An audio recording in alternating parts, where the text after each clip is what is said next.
ఆ అవ్వ దుకాణంలో పంపించింది అనుకోండి, షారాన సపరేట్‌గా ఇత్తది. మిగిలేటట్టుగా లెక్క చెప్తది. ఎందుకనంటే ఇగో గిట్లా గొట్టం పాపడాలు తీసుకొని బిడ్డ తినుకుంటూ వత్తది అనే సంబరంతోని, కనీసం ఈ సంబరంతోనైనా దుకాణంలోకి పోతారు అని 2 రకాలుగా ఏదో ఒకటి ఆలోచించుకొని మా అవ్వ పైసలు ఇచ్చేది. యాదికొచ్చింది ఆ పాపడము. ఏమో ఇప్పుడున్న చిన్న పిల్లలకి ఏమో తెలవదు గానీ, నా ఏజ్‌నోళ్ళకైతే వాళ్ళ చిన్నతనంలో తిన్న గీ గొట్టం పాపడాల గురించి అయితే తెలిసే ఉంటది. అంటే 4 రకాల పాపడాలు ఉంటాయి గదనుల్లా. గందులో మాత్రము పొల్లగాళ్ళందరికీ కూడా ఇష్టమయ్యేది గీ పాపడం. ఎందుకంటే పెద్దగుంటది, దొడ్డుగుంటది, చాలా సేపు తినొచ్చు, మస్తుగా అనిపిస్తది. చిన్న చిన్నవి వేరే తీరుగా టేస్ట్ ఉంటాయి. మళ్ళీ ఈ పెద్ద పాపడాలు మస్తు మంచిగా టేస్ట్ ఉంటాయి. ఇక ఇప్పుడేమో కారం జల్లి ఇస్తున్నారు కానీ అప్పుడు అట్లా ఏం లేదు. ఉట్టిగానే అబ్బా అంత పెద్ద పాపడం ఆ నుంచెల్లి ఇంటికి వచ్చేదాకా కూడా సగమే అయిపోతుంది. ఇక ఆ సగం కూడా మంచిగా హాయిగా తినుకుంటుండేది. గట్ల సంబరం కోసము అవ్వలైతే మాత్రం గదేను అమ్మమ్మలు నానమ్మలు అంటే ముసలోళ్ళు ఉంటారు కదా, గట్లా మస్తు చూసుకునేది అన్నమాట. వాళ్ళకు కూడా వాటి గురించి ఎరకే కదా.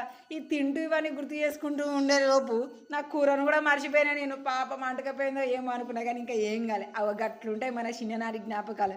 యాదికొచ్చిందా మీకు?